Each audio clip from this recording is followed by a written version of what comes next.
Let's get weird into it. Number 10, the slow motion car crash. You're driving down the road, listening to a podcast about competitive cheese rolling, when a rogue shopping cart suddenly declares its independence from the local supermarket and launches itself into traffic. For a split second that feels like an eternity, you see everything. The wobbly wheel, the glint of sun on the chrome, the little plastic child seat flap swinging wildly. You swerve, your heart tries to exit your body via your throat, and the moment passes. But when you replay it in your mind, it wasn't a split second. It was a 5-minute epic directed by a master of suspense. This isn't your brain suddenly developing superpowers. It's called the oddball effect. In a normal, boring situation, your brain is basically on autopilot. It's lazy. It consolidates experiences into neat, efficient little memory files. Drove to work gets saved as a 2 kilobyte file. But when something shocking or terrifying happens, the shopping cart, a falling vase, realizing you sent a text to your boss that was meant for your partner, your brain's amygdala freaks out and hits the big red panic button. This panic button floods your system with adrenaline and switches your memory from power saver mode to Ultra HD 4K recording. It starts capturing every single tiny detail, creating a much denser, richer memory file. So when you access that memory later, it's so packed with information that your brain interprets the density as duration. It's not that time slowed down, it's that your brain was recording in slow motion. Basically, in a crisis, your brain becomes a Michael Bay movie, complete with dramatic slow-mo for no reason other than to make the memory feel more important. Number 9. The lying clock. We've all seen it. You're bored in a meeting, staring at the wall, and you glance over at the analog clock. For a brief, unnerving moment, the second hand is just stuck, frozen. You blink, and then it jerks back to life, ticking along as if it wasn't just openly defying the laws of physics right in front of you. Did you just witness a glitch in the Matrix? Is the clock mocking you? This is called chronostasis, or the stopped clock illusion. And no, the clock isn't haunted. It's just your brain being a terrible film editor. Your eyes don't move in a smooth, cinematic sweep. They move in rapid, jerky movements called saccades. While your eye is physically in transit from one point to another, say, from your boss's drone-like voice to the clock, your brain effectively shuts off visual input. You're functionally blind for a millisecond. If you actually saw the motion blur from every saccade, you'd spend your life in a nauseous, disoriented haze. So to prevent you from vomiting all day, your brain just deletes that blurry footage. The problem is, this leaves a tiny gap in your perception. When your eyes land on the clock, your brain, being the obsessive-compulsive storyteller it is, can't just leave that gap empty. So it cheats. It takes the first image you see, the stationary second hand, and retroactively stretches it backward to fill the blank space left by the saccade. It's literally backfilling your timeline. So you perceive the second hand as being still for longer than it actually was. It's your brain's clumsy attempt at continuity, making you think time stopped just to cover up its own shoddy editing job. Number 8. The vacation paradox. You book a 1-week trip to somewhere exciting. The whole week leading up to it drags on like a legal disclaimer read aloud. But the moment you get there, the week evaporates. It's a frantic, blurry montage of new foods, sightseeing, and questionable decisions. And then suddenly you're back at your desk on Monday, wondering if it was all a fever dream. The vacation flew by. But here's the weird part. A year later, when you look back, that 1 week feels like it was an entire month of your life. It feels huge, dense, and significant. Welcome to the holiday paradox. This is all about the difference between how you perceive time as it's happening versus how you remember it. When you're living through your normal, monotonous routine, wake up, work, eat, sleep, repeat, your brain doesn't bother making new memories. Why would it? It's the same day over and over. Time feels slow and plodding because nothing new is happening. But on vacation, every moment is novel. New sights, new sounds, new experiences. Your brain is scrambling to form new memories for everything. Because there are so many new memories being created, the trip feels incredibly short while you're in it. But when you look back, retrospectively, your brain judges the length of that period by the sheer number of memories it contains. Your boring routine month at home produced maybe 3 unique memories, while your 1-week vacation produced 100. So in your memory, the vacation expands to feel far, far longer than it actually was. It's like your brain is a hoarder, and it measures time by the size of the junk pile of memories it collected. Number 7, the elderly speedrun. When you were a kid, a summer vacation felt like a geological epic. The wait between one birthday and the next, was an agonizing test of human endurance. Now, you blink in January and suddenly it's October, and you haven't even started your New Year's resolutions from 3 years ago. The older you get, the more it feels like someone hit the fast-forward button on your life. There are a couple of popular theories for this depressing phenomenon. The first is the simple mathematical one, proportionality. When you're 5 years old, 1 year is a whopping 20% of your entire existence. That's a massive chunk of time. When you're 50, 1 year is just 2% of your life. It's a rounding error. It's a blip. The same objective amount of time feels subjectively smaller because it's a less significant fraction of your total experience. It's a cruel form of psychological inflation. The other theory goes back to that vacation paradox. As we age, we fall into routines. Life, for the most part, stops being a series of firsts. You're not having your first kiss, learning to drive, or going to your first concert. Your days become predictable, and your brain, being the lazy lump it is, stops recording them with any enthusiasm.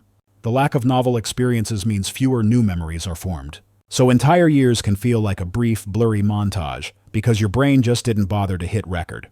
Basically, time doesn't actually speed up. Your life just becomes a highlight reel with way too much boring footage left on the cutting room floor. Number 6, fever time. Lying in bed with the flu is a unique form of temporal torture. The minutes stretch into hours, the hours into days. An afternoon of daytime television feels like a full season of a prestige drama. You're trapped in a sluggish, syrupy reality where time itself seems to have caught a cold and decided to take a sick day. You're not just imagining it. Your brain's internal clock is literally running at the wrong speed. Your perception of time is heavily influenced by your own biology, and that includes your body temperature. Think of your brain as having an internal pacemaker or metronome, ticking away to create your sense of duration. Researchers believe this internal clock is linked to our metabolic rate. When you have a fever, your body temperature rises and your whole system goes into overdrive. Your metabolism speeds up, your heart beats faster, and, crucially, that internal clock starts ticking way faster than normal. So, your internal clock is racing along, thinking tick, tick, tick, tick, tick, while the clock on the wall is still just going tick, tick, tick. Because your internal measure of a second is now much shorter, the objective external second seems to stretch on forever. It's like you're running a 100-meter dash while everyone else is walking. From your perspective, they look like they're moving in slow motion. So when you're sick, you're not just miserable. You're living in a different temporal dimension from everyone else. Your internal clock is a hypochondriac, and it's making you pay for every single degree of fever. Number 5. The memory blender. Think about an event from your past. Say, that one time you tried to bake bread and accidentally created a gluten-based brick that could stop a bullet. When did that happen? Was it last year, 2 years ago? Maybe it was 2019? You check your phone's camera roll and discover it was 4 years ago. And that concert you thought was from a decade ago? Turns out it was only 5 years back. Your brain's timeline is less of a neat, organized calendar and more of a chaotic, disorganized pile of sticky notes. This is the telescoping effect, and it's your brain's total incompetence at filing memories correctly. This effect works in 2 directions. For recent events, we suffer from backward telescoping, where we perceive them as having happened further in the past than they actually did. That brick bread incident feels older than it is because it's already been mentally filed away under past events. But for distant events, we experience forward telescoping, where we pull them closer to the present. That concert from what feels like a while ago gets mentally dragged forward. Our brain has a hard time conceiving of a deep, distant past, so it just kind of shoves old memories into a general long ago bucket and pulls them closer to the present when asked to recall them. Your memory for dates is fundamentally warped. It's as if your brain's archivist is a stressed-out intern who just throws files into drawers at random, shoving the new stuff way in the back and leaving the old stuff near the front. Number 4, the zone. You sit down to work on a project, play a video game, or get lost in a good book. You tell yourself, just for an hour. The next time you look up, the sun is set, your family has filed a missing persons report, and it's somehow 3 a.m. You've just been a victim of a flow state, the brain's version of turning on Do Not Disturb for reality itself. Flow state is that magical, hyper-focused mental state where you are so completely absorbed in an activity that everything else disappears. Your sense of self melts away, you stop being self-conscious, and most importantly, your perception of time completely evaporates. This isn't just you losing track of time. Your brain is actively disabling the parts of itself responsible for monitoring it. This is the part of your brain that handles your inner critic, your self-awareness, and your sense of time passing. It's your brain's neurotic manager. By temporarily shutting it down, your brain allows you to focus all your cognitive resources on the task at hand without distraction.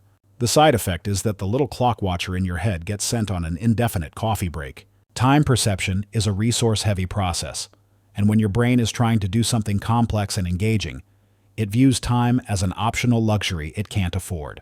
It's basically your brain deciding that the subscription for linear time is too expensive right now and just unsubscribing for a few hours. Number 3. The annoying wait. There are two types of waiting in this world. There's waiting for a pizza you ordered, where every 30 seconds feels like a decade of agonizing starvation.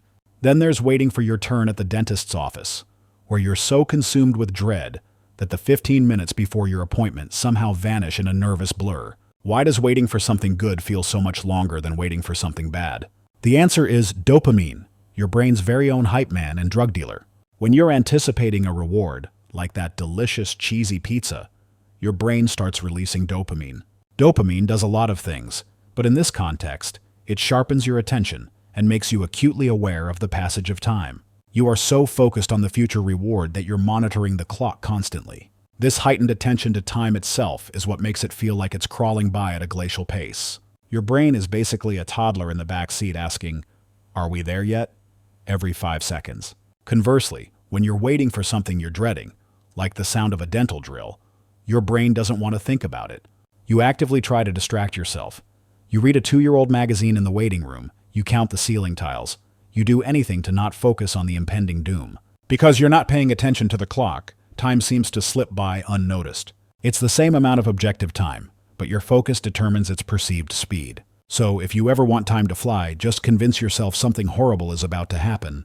It's a terrible life hack, but it works. Number 2. The haunted road trip. Imagine 2 traffic lights on a dark road. In the first scenario, they are 100 feet apart.